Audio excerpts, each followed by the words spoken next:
Good morning and welcome to another edition of Butterfly Time. This morning I want to talk about monarchs. In particular, Monarch Care. There are a lot of people out and they're trying to help with the monarchs, which is a good thing. Their hearts are in the right place. But there are some areas of concern. Pardon me, I'm getting over a little cold. So if my voice breaks, I haven't gotten around to fix it yet.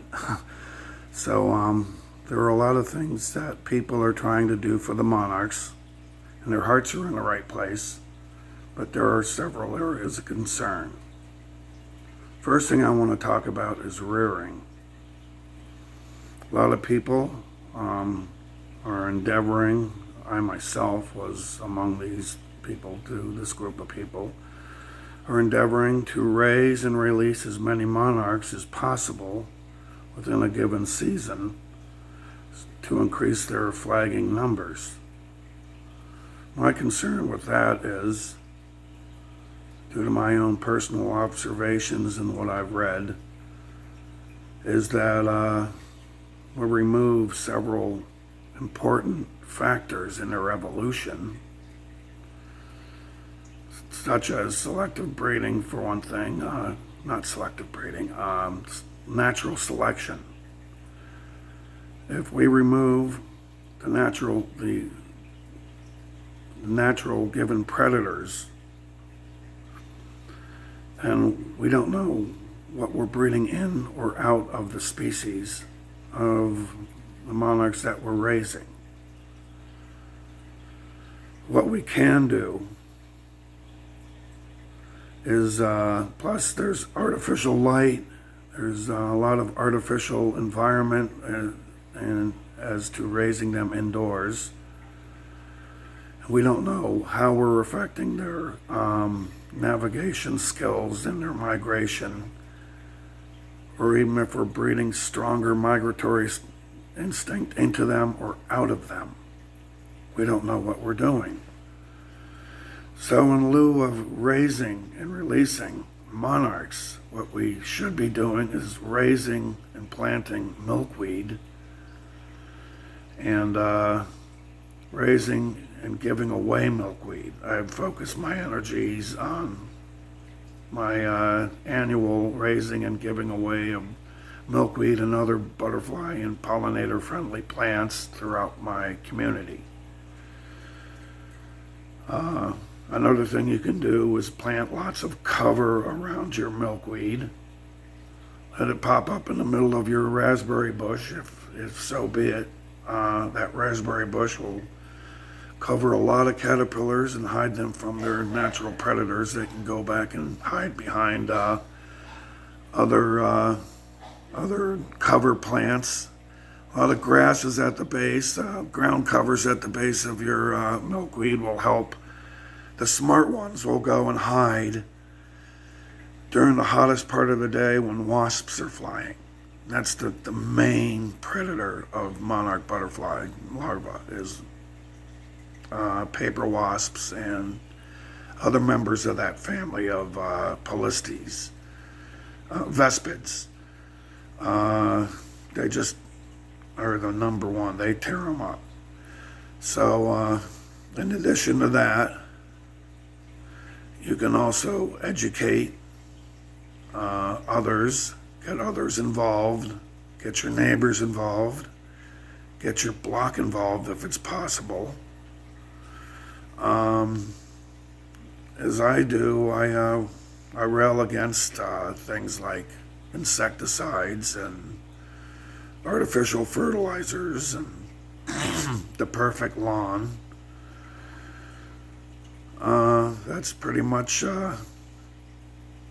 my two main concerns. And the other concern I have is a lot of people are raising and planting milkweed, but they're using tropical milkweed to raise their caterpillars. And this is a huge no-no. A lot of people are using that in their gardens. Even here at our botanical gardens, they use it in the summer, and it disturbs me because it It doesn't harden off and go dormant. It's tropical, it's evergreen. Our native milkweeds up here harden off in late August and become tough and chewy, and they start to go dormant in October.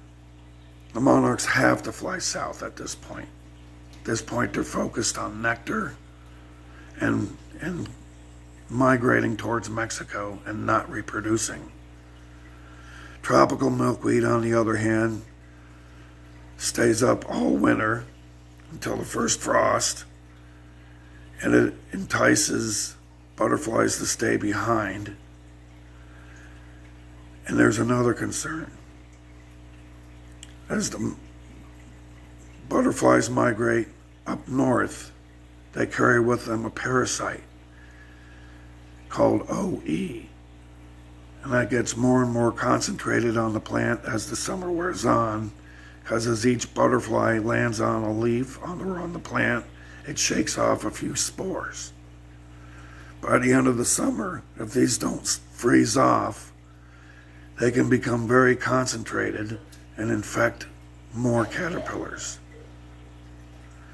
It's just, don't do it.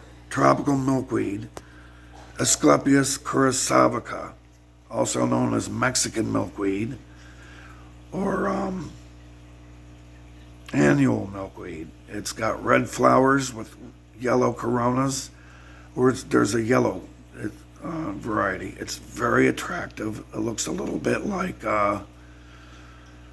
swamp milkweed, but it's got very pretty flowers. It's seductress. Stay away from it. There are plenty of good native milkweeds to plant. They might not all be for everybody, but there's a milkweed for your needs. If you want something showy, there's always butterfly weed, Asclepias tuberosa, and then there's swamp milkweed, which is Asclepias incarnata. For those of us with a back 40, there's Asclepias syriaca, or the common milkweed, which goes everywhere, and that's the most bountiful for the caterpillars. There's also purple milkweed, which travels underground. Asclepias purpuracea. There's Sellivant's milkweed, which is more rare. Asclepias sellivantii. There's world milkweed, Asclepias verticillata. That's a little more dainty. There's a lot of them. There's a lot to choose from. They all have their own looks and their own personalities, and they'll all do very well for the monarch butterfly. But you don't need to complicate things with something that's not native. And as far as your wildflowers go, you can mix a few zinnias and tithonias in there. Anything that blooms on their migratory route during that time of their migration will be more than welcome, as well as anything that's in bloom during the spring and summer too. So that's pretty much all I have to say about monarch butterflies. Is establish territories, establish habitat. But as far as raising and releasing butterflies, unless you really know something that the rest of us don't, as to, I've made several observations as to how they orient themselves towards light as chrysalids, and how they eclose as adults. I feel like they're light sensitive and that they're sun oriented.